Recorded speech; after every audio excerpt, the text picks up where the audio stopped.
Welcome back to A Minute with Chelsea. I am having a really weird egg, and I put it in a Tupperware, and I said goodbye to Mitten. Look at this sweet angel biscuit.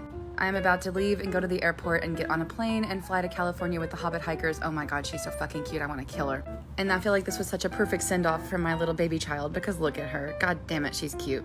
I woke up in a bad mood, grumpy, because I'm stressed out. I hate the part right before the airport. So I rode with Amber in her truck. She dropped me off at the airport because she works next door to the airport.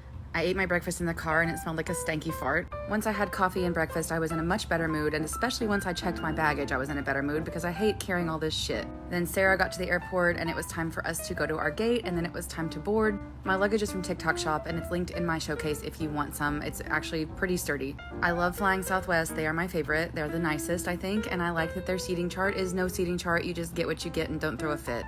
I feel like it makes people less rude.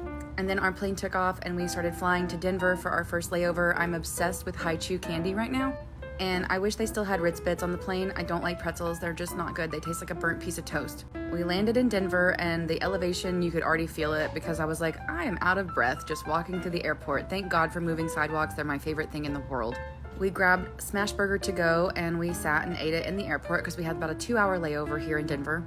I love Smash Burger. I think it was my first time to ever eat it, and that shit is delicious.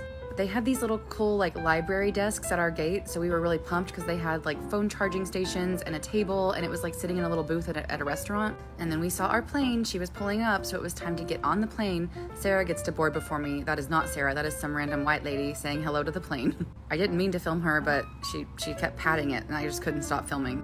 We got on the plane and Sarah was like, great, a new Boeing with the LED lights. I guess we're gonna die. And I was like, oh well. We ordered apple juice and a Coke Zero, and then I put on a face mask, and then a moth got on my headrest, and that moth stayed next to me the entire flight. She was my little favorite guardian angel moth. This is my collagen mask. It's a cheaper dupe version of the expensive one. I got it on Amazon. It's in my showcase on Amazon. And I just looked crazy, but it's supposed to dry clear. I kind of look like when Dwight takes the face off of that CPR dummy and is like, yeah, that's what I looked like. This man behind us was rude, so if that's your dad, sorry, he's kind of a dick. He fell asleep though for the whole flight, and I kept accidentally taking selfies with him. Then I took a sleeping selfie with Sarah and my moth. That man was rude to the flight attendant, and he just needed a nap. Then the moth finally left and we said goodbye to her. I tried to catch her on the way out so I could take her outside in California. I don't know where that moth is from, but she flew all the way from Denver to San Francisco, and I wanted to let her out, but she wouldn't come down.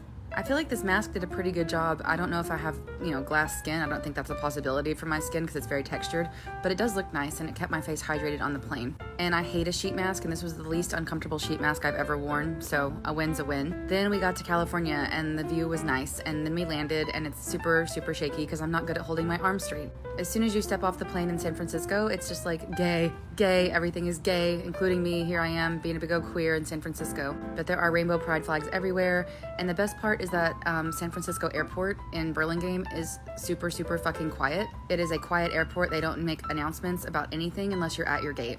Also, I could watch luggage come off the little luggage rack all day for the rest of my life, and I watched it so intensely that I missed my luggage both times it came through. Sarah was like, wait, isn't that your luggage? And I was like, oh shit, yeah, and I had to run and go catch it. But I'm also not used to it because it's new. Then we got on the hotel shuttle and we drove by the bay, which was nice. There was no air conditioning on the shuttle, but we survived. It was very bumpy though.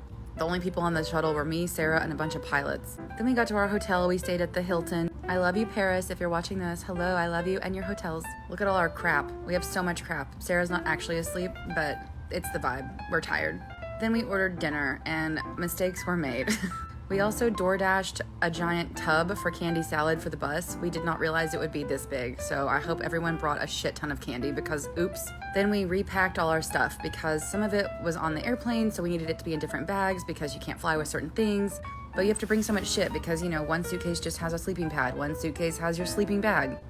And then we had our dinner delivered. Sarah ordered from a dumpling place and ordered so much dumpling stuff, all the dumps, and green beans, and little pancakes, little scallion pancakes, I have been corrected, and 4 different types of dumplings. And I was like, all that looks so fun, but we're only here for one night, and I also ordered too much food.